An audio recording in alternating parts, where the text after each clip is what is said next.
They're predicting in 2060 that the lifespan of a man will be up to 86 years and a woman 92 years. But it's even more important as we look at this thing about aging to pay less attention to the chronological years on the calendar and more attention to our biological years, which is how the body's actually behaving. Because though you can be 60 on the calendar, your body can behave as a 50-year-old or a 70-year-old. I think we've probably had those moments where we felt young again and older than our years. We know what that's like. And they've discovered that the number one cause of aging more rapidly is stress. It can cause anxiety and depression and heart disease and diabetes. And that stress is something that slows down the vibration of life in our body. We get out of communication with the spiritual intelligence trying to guide ourselves. But if you're able to score high on self-control and regulate your emotions, you tend to become immune to stress and the ravages that it has on us. So those types of people live in habits of meditation and prayer. They look for ways to be inspired in their life. They express compassion to other people. They try and stay focused in the now moment. People who tend to live longer are people who know how to, in a stressful moment, stop and get present and maybe count your breaths. You know, I still remember this old movie. Was it Life with Father? I can't really remember. He comes down and almost trips over a roller skate. Now remember your blood pressure, Claire. Count to 10. So that was, even back then, a good thing to do. To lower our stress level, count your breaths, and also pay attention to your thoughts. Because your thoughts have so much to do with how your body ages. And most of us are unaware of that. There is a collective consciousness that tends to have one of the strongest influences on us when we think about getting old. It's just kind of in the ethers, it's in the commercials, it's in all the drug ads, it seems to be everywhere. That when you get to a certain age, you should expect to start aging. And it's weird because historically, probably before any of us were born, elders were held in high esteem. Have you ever studied that culture?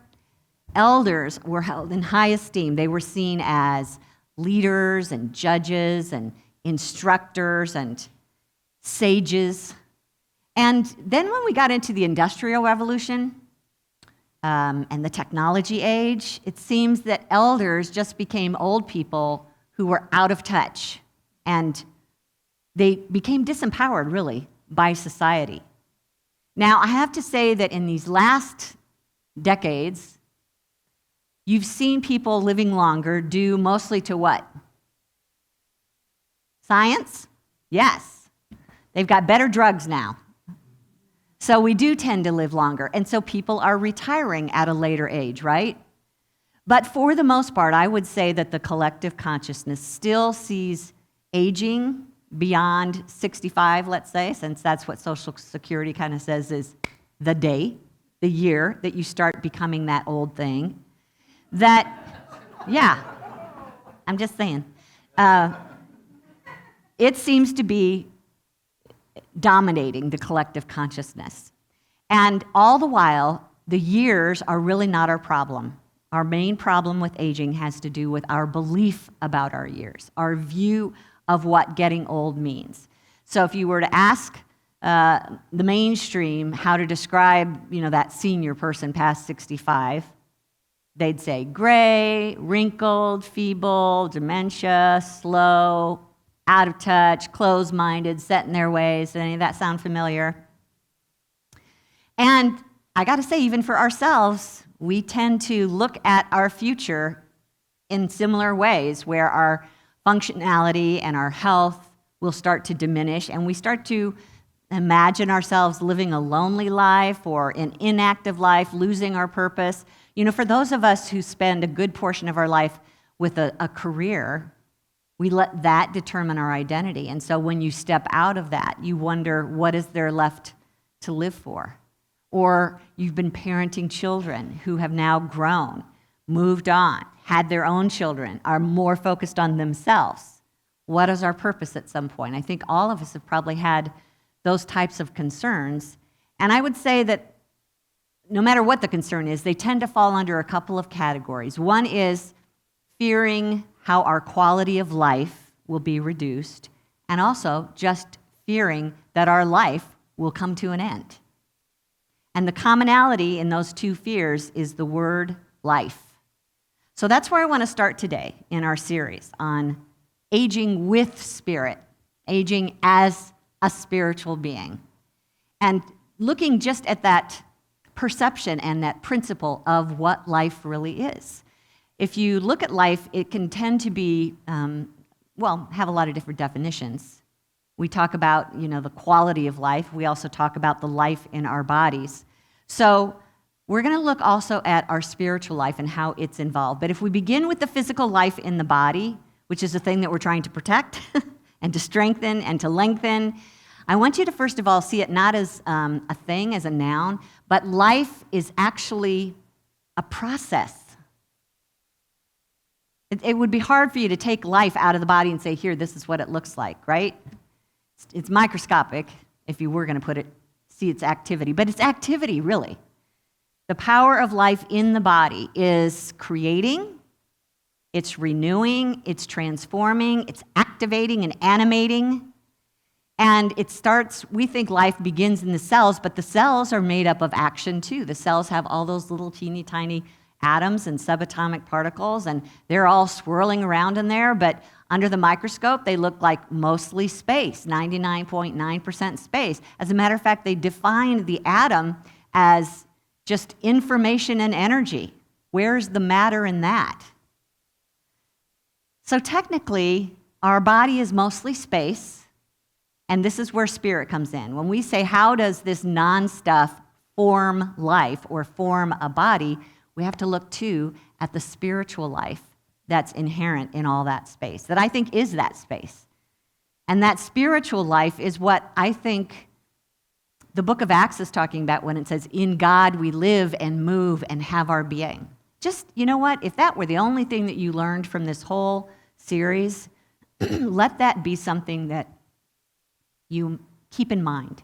In God I live and move and have my being. Will you say that with me? In God I live and move and have my being.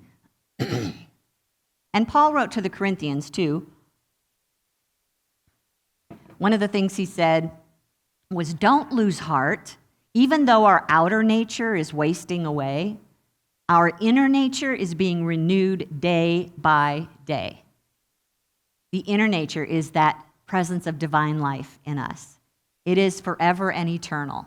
And whether it's in the body or out of the body, it's you, and it's going on. There's no stopping it. So if this physical life is empowered by spiritual life, then why do you think the body has to age? Charles didn't think it had to age. He was working on changing that.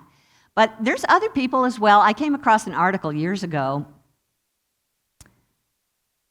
I think the magazine was called What is Enlightenment, which they're not publishing any longer. But Peter Ragnar was the subject.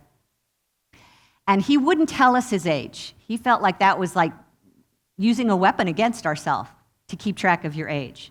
But rumor had it he was somewhere in his 70s. And at the time, he had just kind of stepped out of a life of living in nature, out in the wilderness, in the forest, and living a very healthy life. He was a human scientist. He studied both human life and nature around him and how they could live in a symbiotic relationship. And he even talked about he had an outhouse instead of plumbing. And he remembers going out one night and sitting in the outhouse, and a fox came up to him, and they had a conversation. So he was that kind of guy, just kind of plugged into the universe around him. And when he came into the mainstream and everybody heard more about him, he was writing some books, and one of the things you'd see him do is lift these gigantic weights at the gym when he was probably in his mid-70s at the time, and that was 20 or 30 years ago. So he really had a vision for life that was different than most. And here's how he described it. He said, if we're conscious enough, we can make anything happen in our body. It's simple to see how people kill their bodies with their thoughts. unaware of their causes and effects. If we're conscious of our thoughts, I mean luminously conscious of our thoughts, those thoughts then impregnate the cellular structure of our body. And when you have an abundance of life force inside you, it pours out of your eyes. It comes out of the palms of your hands as heat, as healing heat. It radiates as if you swallowed the sun, and you are different.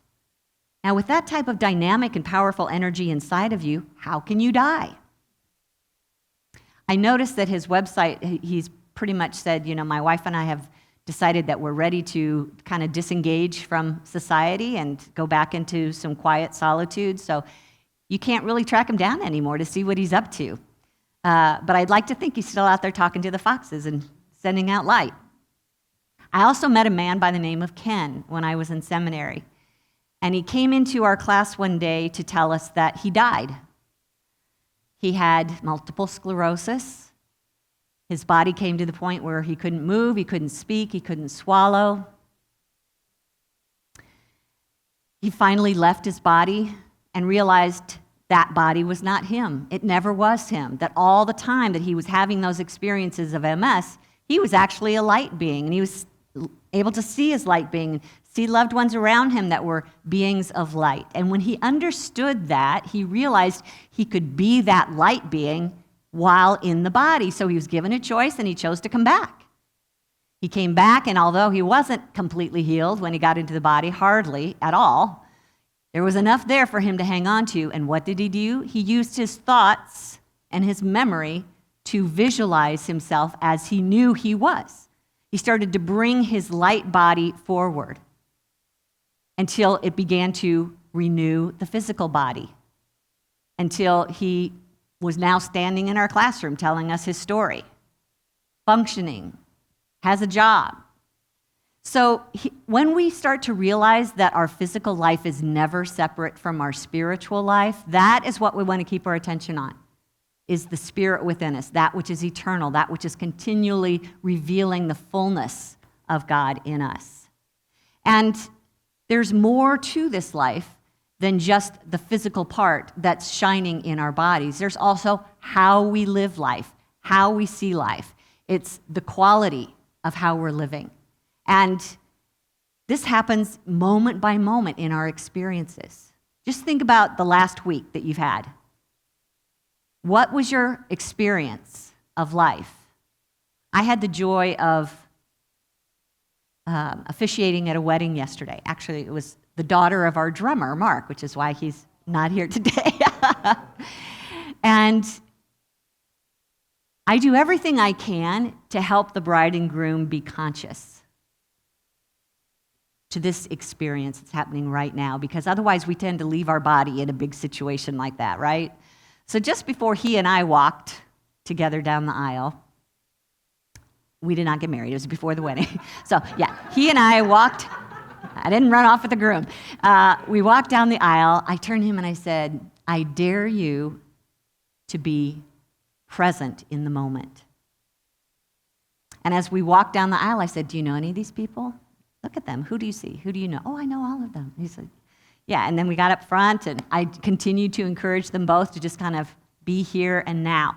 These are the moments that are so precious. And it's so easy to get up and above them, or down and below them, or way forward in the future fearing something. Will you be present in this moment and raise the quality of your life? Because your consciousness, your thoughts, your choices are to either regenerate your life in any given moment or degenerate your life. And we all know what that feels like.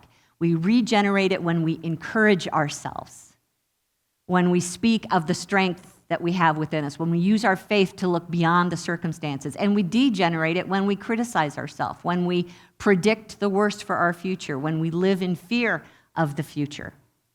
So the scriptures say that we've been given life or death. Choose life in every moment. It's easy to look at the circumstances as you age and begin to get hopeless and fearful, or you can choose to put your thoughts on God, to keep your mind on God, to see God in all circumstances. This is from Jesus in Matthew 6:22. He said, the eye is the lamp of the body. And if your eye is sound, your whole body will be full of light. So think of that. How do you perceive life? Is it sound? Is it based on spiritual truth? If so, everything that happens within and without is filled with light, with truth. And that's our choice. So keep in mind that whatever birthday you're celebrating, you might just want to stop using the number. Just celebrate the fact that you are here experiencing this joy of life, because the number has no power over you unless you give it power. Keep in mind that whether you're working or not, whether you're getting paid for something, you're going somewhere every day to do something for someone, has no power over you. It's who you want to be in every day and year of your life. And that's something that you get to choose. You can actually direct the power of life in the body by directing your thoughts and filling those thoughts with some of your other spiritual qualities, like wisdom, or letting that divine intelligence flow through you, so that when you get to those moments where age might become an obstacle for you, you go within and say, Spirit, what is mine to do here? You know, it's not like we have to be Superman through the rest of our life, Wonder Woman. It's simply, who do I want to be? What feels good right now? What is my higher self telling me to be in this moment? When it's something that you're faced with, a diagnosis of some kind, what does your faith say? Can it look past this circumstance? It isn't that you may not have to go through it, but can you maintain a picture of what power is working with you and through you as you go through it? That's what we want to put our faith in. We also have a power of strength. So when we start to feel weak or like we can't, we just speak into that power of strength to free itself in us. Start with your first thought in the morning, affirming strength in the body and all that's on your calendar for today. You can use your power of love, which is the power that attracts good to you. You know, many of us are worried that we'll wind up alone, that no one will be there to associate with us or care for us if we need it. So use that power of love, not only as a vessel for love that you send out into the world, freeing that energy of compassion, but also expecting it to come into your life, to harmonize things in your life. Use your power of imagination to picture who you want to be as you continue to age. There's lots of ways that we can move through this period in our life, but we must stay consciously connected to Spirit, to choose to direct thoughts into our body using prayer and meditation, and not just being physically active for the sake of saying, I'm still moving, but actions that express goodness in the world. You know, it's easy at some point. I remember my mom getting to her 80s and 90s and being disappointed that she couldn't do everything that she wanted to do or hear everything that she wanted to hear. And it was like she was seeing her body as the enemy. And I'm just going to encourage you to look at your body as a gift. It is what has allowed you to be in this earthly experience in the first place. When you think about how this body has been carrying you around for however many years you've been, and you're still here, it deserves our love and our praise and our compassion. Think of just the amount of energy that it puts out for us, and it's worthy of our care. So give thanks to it, bless it regularly, empower it with your thoughts, think about life, speak about life. This is your opportunity to reveal the fullness of God in you if you will choose. One of my favorite writers is Eckhart Tolle, and one of the books he wrote was The Power of Now. And he said this, he said, the body that you can see and touch is only a thin, illusory veil.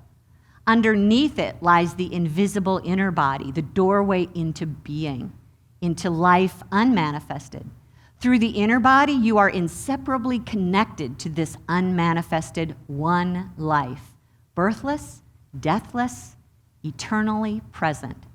Through the inner body, you are forever one with God. So it's kind of like Ken. He knew his oneness with God. He knew the light of his being, bringing it forward. There were several speakers at Unity Village that shared their views of healing, spiritual healing, during the conference, one of which was Reverend Myra McFadden.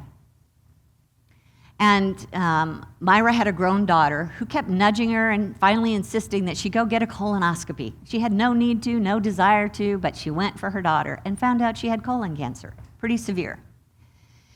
And she shared what she went through in this time of her life, where everything was telling her from the outside, this is pretty serious and maybe even fatal.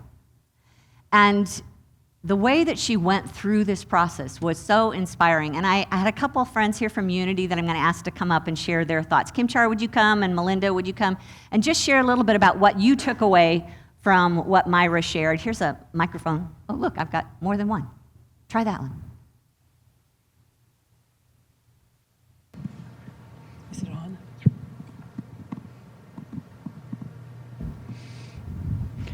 I'm Melinda, and I guess Kim Char is bashful. She didn't want to be first. We all know that about her, right? What I took from Myra's story was her husband was kind of like at a distance. He didn't take her to her chemo, and he just like couldn't talk about it at all. And she actually saw that as a gift because so many friends came forward to help her, took her to her chemo, and were there for support. And she and her husband got through this period, and she is living and thriving now. So even in the face of adversity, when you think things are at the worst, there's gifts. Thank you. You know what? There were a lot of things that struck me about Myra's story. The first was that when she started, it went in a direction I didn't expect, because a lot of people come and they're going to claim their healing and see themselves in the whole this. Not that she didn't do that, but my impression was that she wasn't attached to the outcome. It was interesting. She was not attached to the outcome, but she was attached to spirit and how to be spirit in that process that was unfolding. That was the impression that I got. Her attachment was with spirit, and it allowed her to move through this.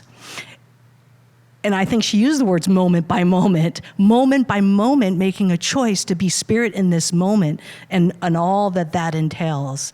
And it even touches on what you spoke of, Melinda, because her doing that also created this space of allowing other people to be spirit expressing in her life, whether that was driving her to chemo or preparing meals and being that love. And if you know Myra, you get the sense that's kind of, she's like a doer, do. And she's very competent and she will do everything. And wasn't the type of person who was used to allowing other people to do.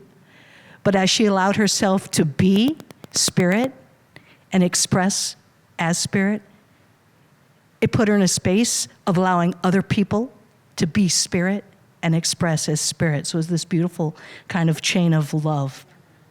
So no attachment to a particular healing, but boy, was there a healing going on,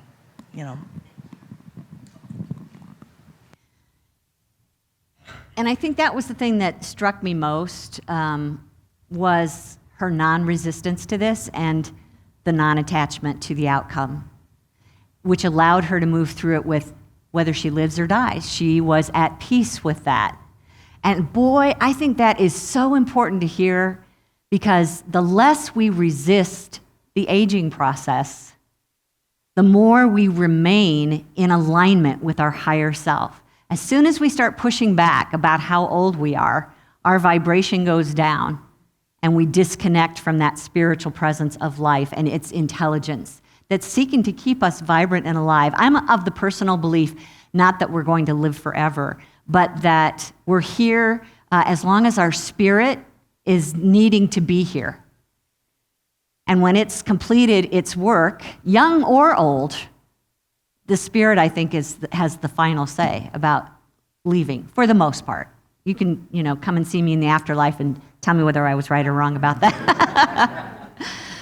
But can we move through this process with grace, which is what she used as a word, grace, with just allowing that goodness of God to be the focal point of the process and be uplifted by it?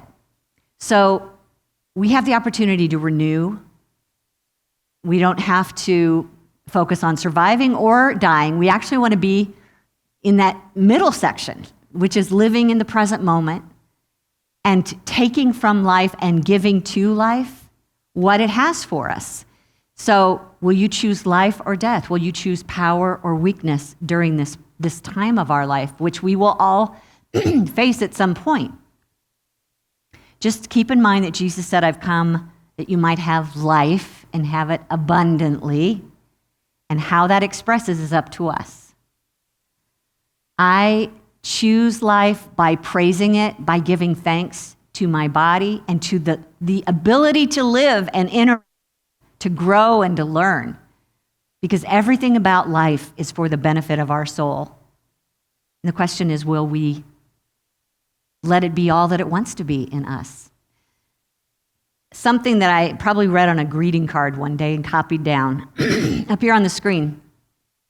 Life is not a journey to the grave with the intention of arriving safely in a pretty well-preserved body, but rather to skid in broadside, thoroughly used up, totally worn out, and loudly proclaiming, wow, what a ride.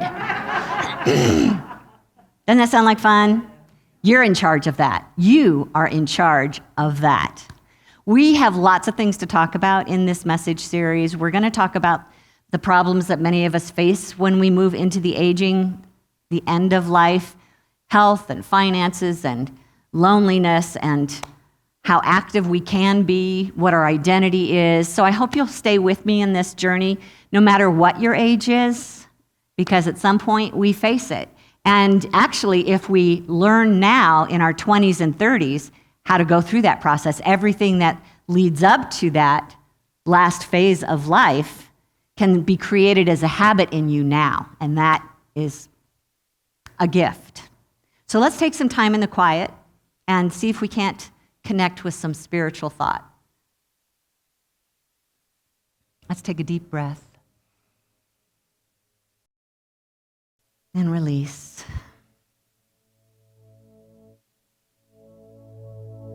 Do that again.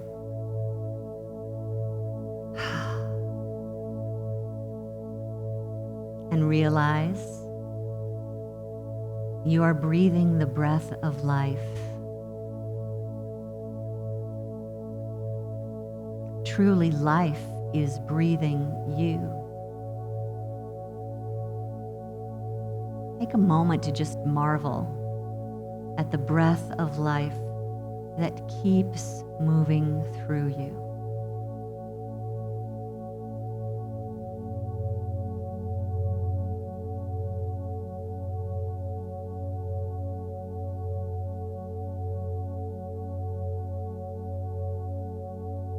Bring your attention inward, deep into the cells of your body.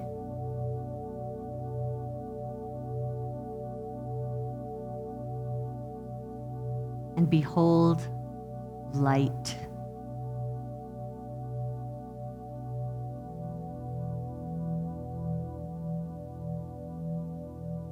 Divine light.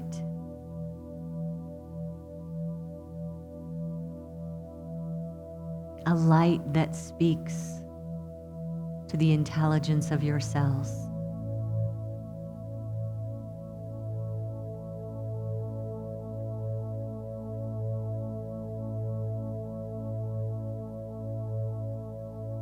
We give thanks for that light that empowers us and uplifts us.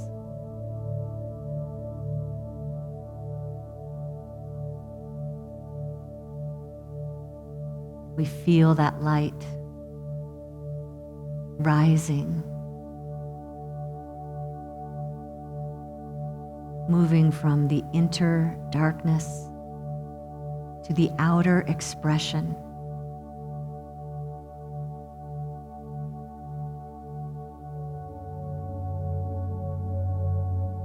A light that feels young.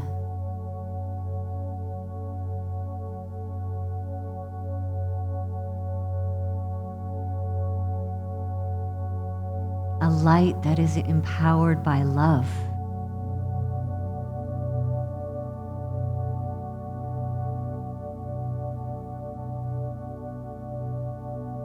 The everywhere present nature of love.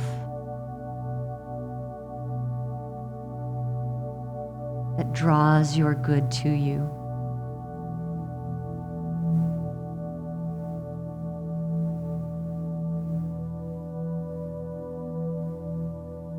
That brings harmony to all parts of the body.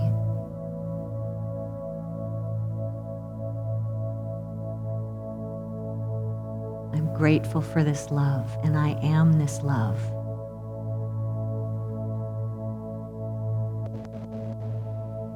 I allow this divine love to express outward.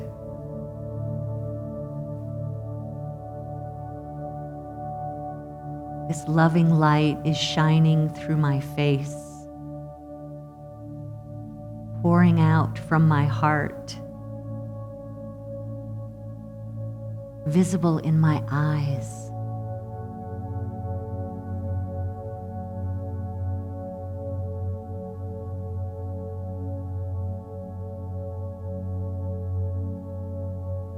All that my eyes look at, feel this presence of loving light.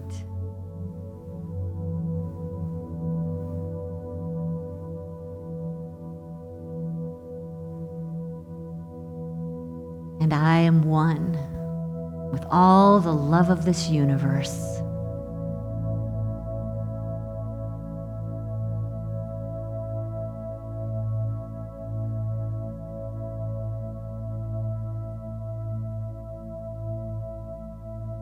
There is no age in this loving light, only goodness.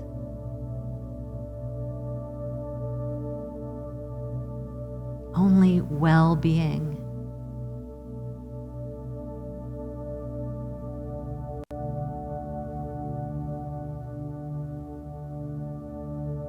I am the vehicle for this loving light to live and thrive and express into the world.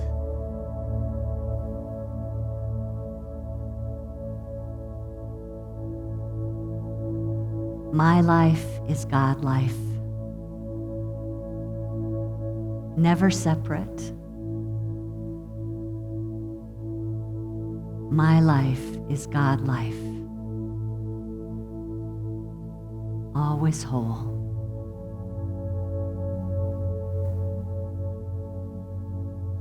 I say yes to life,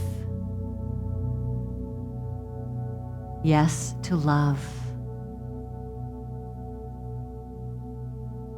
yes to light.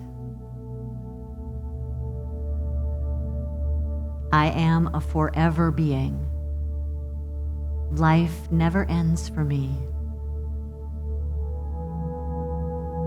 I give thanks that my days here, within this physical vessel, are mine to choose. I say yes to life. This is the truth of my being, and now I let it be.